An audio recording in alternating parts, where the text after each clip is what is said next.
अस्सलाम वालेकुम रहमतुल्लाहि व बरकातुहू। हम लेक्चर्स की सीरीज़ के साथ आपके साथ हाजिर हैं। कोरोना के बाद, अब कोरोना तो मौजूद है ही, उसके बाद अब क्या हो रहा है हमारे साथ, मौसमी तब्दीलियाँ बड़ी शिद्दत के साथ हमलावर हुई हैं। उनके साथ वो अमराज भी मौजूद आ गए हैं जो हर साल हमें हिट करते हैं। याद है ना, हम इसी पंजाब में रहते हैं, इसी पाकिस्तान में रहते हैं। देखें, ये जो कोरोना का टाइम गुजरा है, ये बहुत सख्त गुजरा है। लोगों के पास पैसे नहीं हैं, परेशान हैं, कारोबार नहीं है। उसमें अब अगर ये नए मसाइल पैदा हो जाएंगे तो फिर क्या बनेगा, परेशानी तो बढ़ेगी ना। ये हम कसूल चैनल के ज़रिए वीडियोज़ अपलोड कर रहे हैं। अगर आप इस चैनल पर नए हैं तो मेरे चैनल को सब्सक्राइब कर दीजिएगा। अगर आपको वीडियो पसंद आए तो शेयर और लाइक कर दीजिएगा।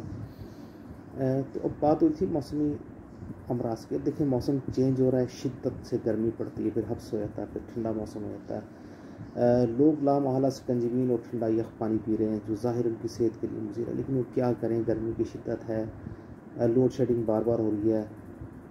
अपने जिस्म को शदीद गर्मी के एहसास से बचाने के लिए कुछ ना कुछ तो करना पड़ेगा, लेकिन ज़ाहिर है कई दफ़ा ये चीज़ें इस्तेमाल करने में ज़्यादती हो जाती है, नहीं ध्यान रहता। फिर अब क्या होता है, वो खट्टे के असर से कुछ लोगों को एलर्जी होती है, एलर्जी का अटैक हो जाता है। एलर्जी के अटैक में क्या होता है, सोर थ्रोट, इनके गला ख़राब हो जाता है, ज़ुकाम, छींके, सर दर्द, जिस्म दर्द हो जाता है। अब हमारे साथ क्या होता है, अब अगर हम किसी लालची डॉक्टर के या हकीम या होम्योपैथ के हाथ चढ़ जाएँ तो वो कहता है कि यार मुझे लगता है कि आप कोरोना की तरफ जा रहे हैं। कितनी खौफनाक बात है। याद रखिए कि हर खांसी, हर नज़ला, हर ज़ुकाम, हर छींक कोरोना नहीं है, मौसमी असरात भी हो सकते हैं। अगर आपको सिर्फ थोड़ी सी छींकें आई है, 5-10 मिनट के लिए, 15 मिनट के लिए आपने नाक को साफ़ किया, अपने मुंह पर टिश्यू रख लिया, जब छींकें आनी बंद हो गई, कम हो गई तो आपने मास्क पहन लिया, उसके बाद मास्क ही लगाए रखा, हाथों को धोया, ठंडे या पानी पीना बंद कर दिया। 15 मिनट्स टू हाफ आवर्स, अगर 15 मिनट से आधा घंटे के अंदर आपकी तबीयत बहाल होना शुरू हो गई तो आपको कोरोना का अटैक तो नहीं हुआ था। आपके जिस्म में शदीद दर्द था, आपने बिस्तर पे लेटे, आपने थोड़ी सी मालिश करवाई, हल्का सा जिस्म को मामूली सा दबाया, थोड़ी सी चाय पी, आपको नींद आ गई, आप सो गए, सोने के बाद उठे, आपके जिस्म का दर्द ख़त्म हो गया, आप कोरोना से हिट नहीं हुए थे, मुतासिर नहीं हुए थे। अब आपको अपना ध्यान रखने की ज़रूरत है। आपने थोड़ा सा पानी ज़्यादा पीना है, बहुत ज़्यादा ठंडा या पानी नहीं पीना, वक्त पर आपने पानी पीना है। कुछ थोड़ी सी हर्ब्स हैं, जिस तरह मलट्ठी है, ये बहुत शानदार और बहुत सस्ती है, अभी तक भी इसकी कीमत नहीं बढ़ी। आप इसकी एक जड़ लें, इसको पानी में उबाल के इसका जुशादा पीना शुरू कर दें। आप कहते नहीं जी मैंने कॉम्प्लेक्स दवाई पीनी है, मेरा जल्दी मसला हल नहीं होता।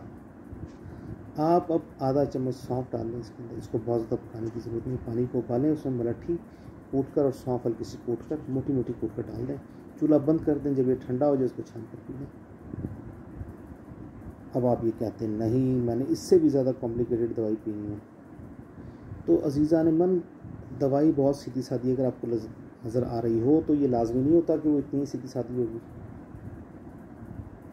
चाइनीज़ ट्रेडिशनल क्लासिकल मेडिसिन जो है उसके अंदर बहुत सीधी सादी दवाइयाँ, लेकिन बहुत ही इफ़ेक्टिवली काम करती हैं, क्योंकि लोग पूरे यकीन से पीते हैं। अब आपने फ्लू से जान छुड़वानी है, गले में खराश भी थी, आप कहते हैं नहीं मैंने और इफ़ेक्टिव दवाई पीनी है। अब आपने एक लकड़ी मलट्ठी की ली थी, आपने आधा चम्मच सौंफ लिया था, अब आप एक भिंडी लेंगे। जी मैं आपसे अर्ज़ कर रहा हूँ कि भिंडी आप लेंगे, लेडी फिंगर जिसे कहते हैं। आपने उसके दोनों सिरों को काटना है, मामूली सा जीरा भी इसमें डालना है, पानी को उबालना है, मलट्ठी, सौंफ और भिंडी उसमें डाल के आपने छोड़ देना।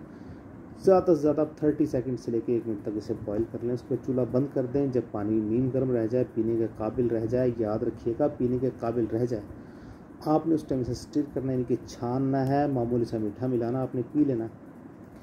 ये दवाई आपके गले की खराश को, जो खशूनत होती है, जिसमें गले में दर्द होता है, बेचैनी होती है, खड़खड़ होती है, ये उसको ख़त्म करवा देगा।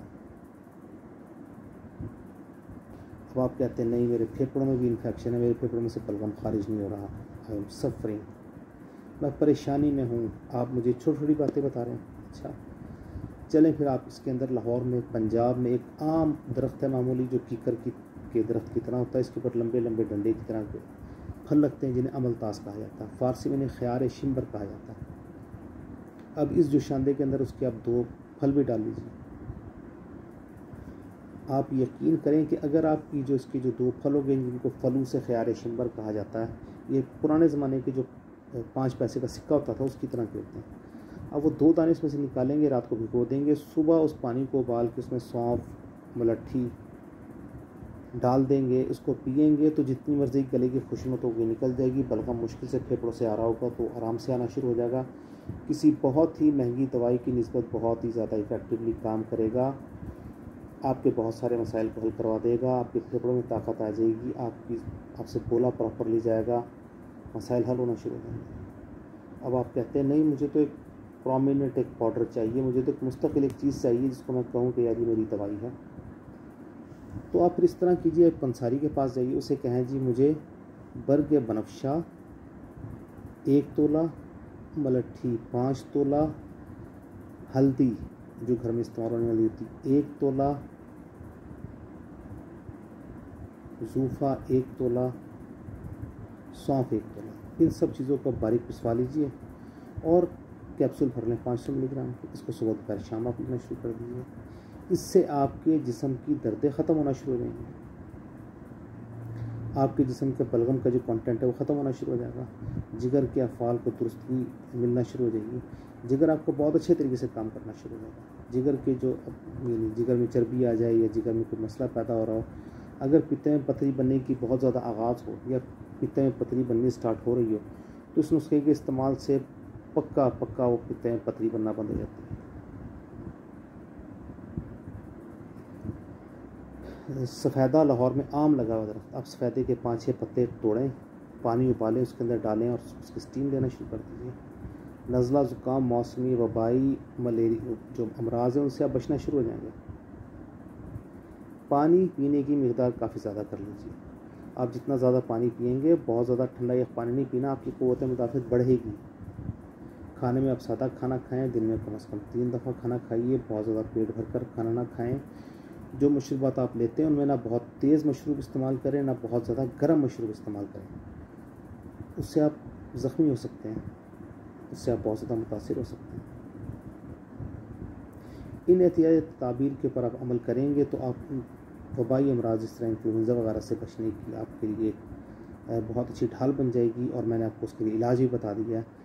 अगली पोस्ट में होम्योपैथिक इलाज आपको बता देंगे। अस्सलाम वालेकुम व रहमतुल्लाह।